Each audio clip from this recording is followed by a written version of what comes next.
Mendengar ada virus Nipah ini tentu menyebabkan pertanyaan di tengah masyarakat, apalagi setelah pemerintah mengatakan bahwa kita masih menunggu arahan dari WHO. Lalu seberapa besar kita harus waspada terhadap virus ini? Kita ke Pak Zubair terlebih dahulu. Kenapa harus waspada ini kan virus zoonosis, artinya dari hewan bisa masuk ke manusia dan sudah ada penularan antar manusia. Kemudian penularannya itu melalui kelelawar dan babi. Nah, kelelawar ternyata banyak di Indonesia dan bahkan dijual belikan. Data saya yang mudah diakses juga pada bulan April yang lalu dijual dengan harga yang murah banget, 100.000 dapat berapa, 3 kelelawar, kemudian kalau per kilo sekitar 60 ribuan. Jadi artinya memang pasar ada di Indonesia untuk makan kelelawar. Yang kedua ya babi tentu saja cukup banyak di Indonesia. Jadi artinya eh, kemungkinan penularannya ada, tetapi yang kita harus cegah adalah jangan sampai virusnya juga masuk ke Indonesia. Apalagi kalau melihat sejarahnya 24 tahun yang lalu, virus ini ada di Malaysia, membuat kematian lebih dari 100 orang, dan juga sempat menular ke Singapura. Jadi per teori kemungkinan untuk terjadi penularan di Indonesia ada. Jadi kita memang perlu waspada walaupun tidak perlu panik. Baik, Pak Zubairi, Anda katakan tadi dari kelelawar dan babi. Apakah ini artinya lebih baik masyarakat untuk menghindari dua makanan ini dulu gitu?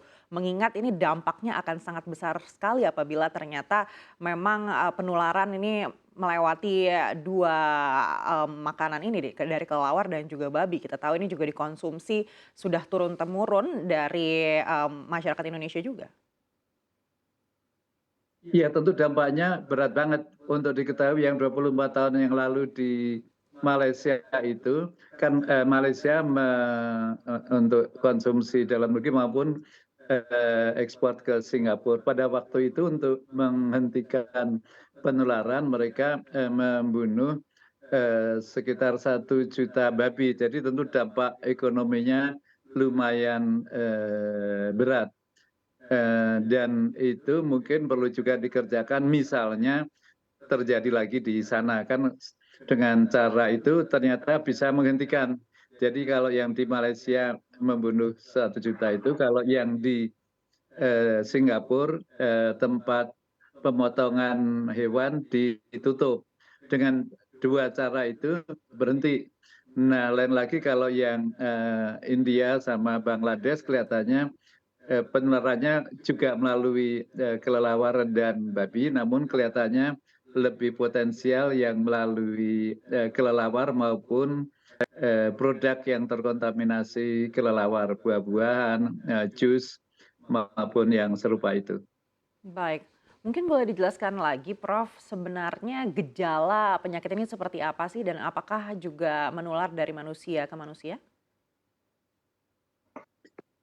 Gejalanya mula-mula seperti batuk pilek biasa, jadi sakit tenggorokan, demam, mirip-mirip flu. Namun setelah itu timbul gejala ensefalitis radang otak. Nah, begitu radang otak, ini memang amat fatal, angka kematian tinggi di atas 40%.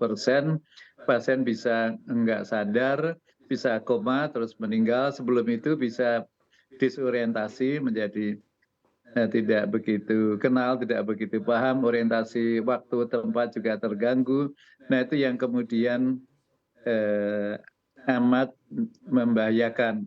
Walaupun kalau melihat dari sejarahnya dari 24 tahun yang lalu sampai hari ini tidak pernah terjadi pandemi. Jadi artinya penyakit ini adanya terutama di Asia, tidak sempat ke Eropa maupun Amerika. Baik, kita beralih ke Pak Diki Budiman. Pak Diki, Anda melihat dengan adanya kasus saat ini dan juga sebenarnya sudah pernah terjadi di 24 tahun yang lalu begitu. Berapa besar potensi virus Nipah ini bisa berubah menjadi pandemi seperti COVID-19? sebetulnya potensi menjadi pandeminya relatif kecil ya, relatif kecil karena potensi penularannya tidak seperti COVID. Meskipun angka kematiannya tadi sampai oleh Prof. Zubairi bahwa ini bisa sampai 75% bahkan, tapi penularannya tidak semudah COVID-19. Nah, ini yang membuat dia risikonya atau potensi menjadi pandemi itu kecil. Dan ini yang juga terjadi saat ini di Kerala pun sama potensi seperti juga yang terjadi di Malaysia.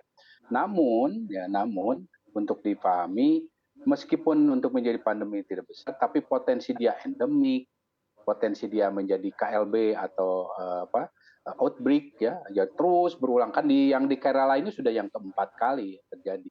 Itu juga bisa terjadi, bahkan termasuk di Indonesia. Jadi sebetulnya bicara dalam konteks Indonesia, bukan dalam konteks pandeminya, tapi bahwa hal yang serupa bisa terjadi di Indonesia gitu. Tadi Prof sudah sampaikan, perilakunya ada, dan yang paling penting reservoir ataupun hewan kelelawar buah ini ada di Indonesia.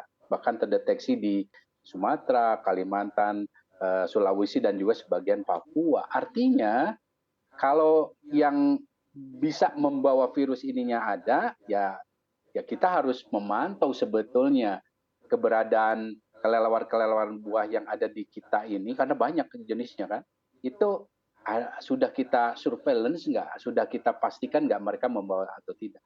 Karena nggak otomatis kelelawar buah ini pasti akan ada Nipah virus.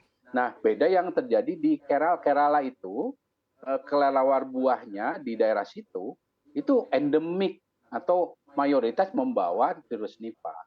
Harapannya kita kelelawar buah ini kan adanya memang hidupnya di Asia Selatan, Asia Tenggara ya, termasuk Indonesia, Malaysia, Filipina, Thailand, dan sebagainya.